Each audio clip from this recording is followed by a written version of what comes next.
Hello, ladies and gentlemen, and welcome to the Tundra Dude 34 YouTube channel. Well, today is the day we've been waiting to hear how the sales were for the 2022 model year for a while. Anticipation is high. This was the new generation Toyota Tundra, and we're expecting some big numbers throughout the years. So how did it turn out the last time Toyota did a massive ground-up remodel of the Tundra, which was for the 07 model year?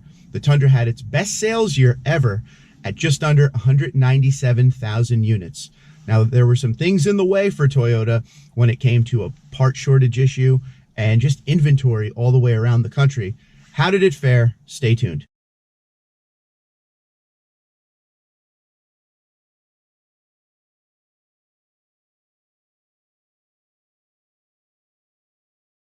Before we get to the numbers, let's not forget what model year 2022 was for the Toyota Tundra. We saw a true ground-up remodel for the first time since 2007. We saw the 5.7-liter V8 legendary engine option go away, and 3.4-liter twin-turbo V6 and a 3.4-liter twin-turbo V6 hybrid come into fruition. We also saw the advent of the capstone trim, which was the new flagship trim of Tundra. They added things like a 6.5-foot bed option on the CrewMax, a completely brand new interior, and all the technology everybody was asking for a long period of time. We saw some improvements on some numbers people have been asking about for a very long time, including tow capacity, payload, and especially MPG. But how did all of the new stuff fare when it comes to sales? Let's talk about December 2022 first. That is always a high selling year in the automotive industry because everyone is trying to get rid of their leftover inventory so they could start piling up their inventory for the new model year. So for December 2022 for the Toyota Tundra, the US sales, this is all US numbers, was 9,975 units. In December 2021, it was 3,750 units, so that's a big jump. But don't forget, that was when the part shortage was going on big time, and there was just no inventory at all.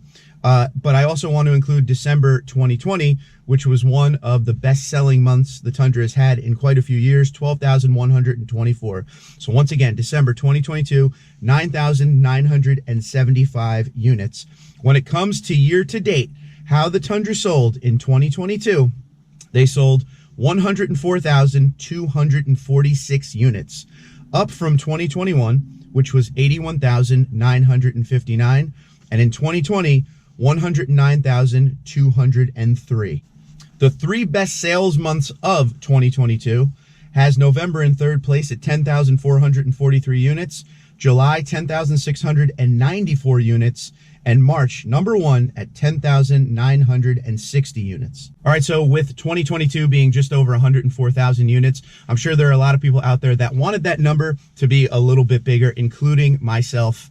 When the 2007 came out, they did a massive ad campaign. And one of the things I always said about the Tundra throughout the years is I think they should go back to doing that massive ad campaign when they come out with the new generation Tundra. And Toyota definitely did. I've seen more Tundra commercials in the last year and a half than probably ever before, definitely since that 07 launch. So they did do that right. There were some things going on that definitely got in the way, especially late last year and late 2021 and the beginning of 2022. There's a part shortage that's still going on that really hurt inventory. Just talking local to me in walking the dealerships, there never was a consistent number of Tundras on the lot. And when they came in, they did sell, but it really was hit or miss. Sometimes there was one, most times there was none. Every once in a while you get like 5 or 6. There just was no rhyme or reason to how these trucks were delivered this year, as per what I've seen in the past years before all the issues went on with things like COVID and this part shortage. But I want to talk about a couple things I think were the reason the truck didn't sell as good as it could have. Now, like with any new generation vehicle, Toyota went through a few growing pains with the Toyota Tundra in 2022, including a wastegate issue. Now, how much did that push people away from the truck? We'll never know. Another thing that may have hurt sales for the 2022 new generation Tundra was not having a V8 option. Now, of course, these new engines with payload numbers and tow capacity numbers, MPG numbers, a lot of them are better than the outgoing legendary 5.7-liter V8, but there are a lot of consumers and potential consumers that want something naturally aspirated offered. Now, in talking to you guys for the past year and a half since this truck came out, there's been a lot of people that have left the Tundra because of no V8 option and have gone to the big three. So at the end of the day, when you break down these numbers over the year, that has to be part of the lower sales numbers. So we talked about the part shortage. Let's get that right out of the way. That's the obvious stuff that definitely held back the entire automotive industry. But to get a little deeper into it, number one has to be inventory, which is what I was just saying. When we walk around these lots out here, there's just not a lot going on. Now, there are some people who just want a Tundra. They don't care what the trim is. They don't care about anything. They just want a SR5 4x4. That is what has been sitting on the lots up here, pretty much all year. There wasn't a lot of variety. Every once in a while, we'd see something really cool. But overall, up here, SR5, non-TRD, 4x4, Crew Max was the thing you saw up there. And I want to give credit because people have been talking about this around the country as well. When these trucks came in, they were gone right away. If it was your rare high trim, gone before it barely touched the lot. Off the truck, into somebody's hands. I was fortunate enough to film a few along the way that came to the dealership maybe late the night before and was sold the next morning when business hours began. I was able to get a quick video on it, but the inventory just wasn't there. And that is obviously going to be something that slows down sales when there's nothing to buy. Number two, and this I think Toyota needs to get involved in, the pricing. Depending on where you are in the country, the pricing was insane. And I'm not talking about just the MSRP of the truck. I'm talking about some of those markups out there were getting pretty crazy. We've gone on websites like Auto Trader where I've shown you guys Tundras that are over $100,000. We're talking ranch home prices on some of these trucks out there. Now, some people will still buy the truck with market adjustments on it, with dealer markups, but you're not going to get the group of people to buy trucks when they're that expensive. They basically price themselves right out. Without those big market adjustments on there and dealer add-ons and dealer markups and addendum stickers, I think a lot more units would have sold. Is it something Toyota needs to get involved with? I want to hear what you guys think about that. I do think there should be some kind of a limit or cap on how they do that, but again, that's for the comments below. Number three for me, I think, is the availability of certain trims, especially those high demand trims. Like I just said at my local lot, all we really saw was SR5s the whole time, which is the volume market leader when built a certain way, TRD off-road package, certain options on it. But people were having trouble finding TRD Pro, even to this day, Capstones, Platinums, 1794 Limiteds. It was hit or miss. They just didn't seem easy to get like they were in years past. So some people have their mindset on, this is exactly what I want. If you're going to spend this kind of money, you're going to want to spend it on exactly what you want, and nobody wants to bend left or right. If they want a Platinum, they're going to wait for a Platinum. Now, some people waited many months. Some people are still waiting.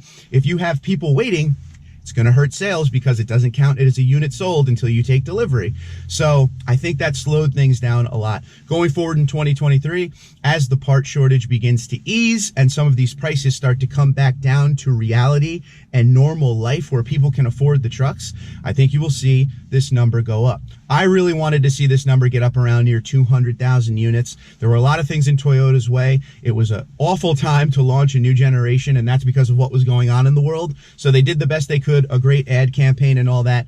But we hope for 2023 to be higher than 104,000 in my opinion. So let's go over those numbers one more time when it comes to December and year-to-date total. So December 2022, 9,975 units sold, and that is way up from December 2021, which was 3,750 units. And as far as year-to-date goes, 2022, 104,246, up from 2021, which was 81,959, because don't forget, the second half of 2021 was pretty much a wash for the automotive industry with the part shortage issues going on. There were still COVID restrictions going on then. So it didn't help the beginning of the year. But if you look through some of the months, there was some decent months there. I think if these lots could get filled back up, we could get some of these Tundras sold because, like I said, and I want to stress this, talking just locally about what I do every day on the 2-3 dealerships I walk around here, when they come in, they're gone almost right away. So they do sell when they get here. The problem is there's just not a lot of them. There's no rhyme or reason to how they come to the lot. And when they do, there's really not a lot of availability when it comes to trims. Want to hear what you think about all this in the comments below. How do you feel about the sales numbers? And what do you think Toyota can do to increase them in 2023 and 2024? Until next time, Twitter, Instagram, LinkedIn, Facebook, at TundraDude34, TundraDude34 at gmail.com. You guys have a great day. Be safe and be well. Thank you for watching.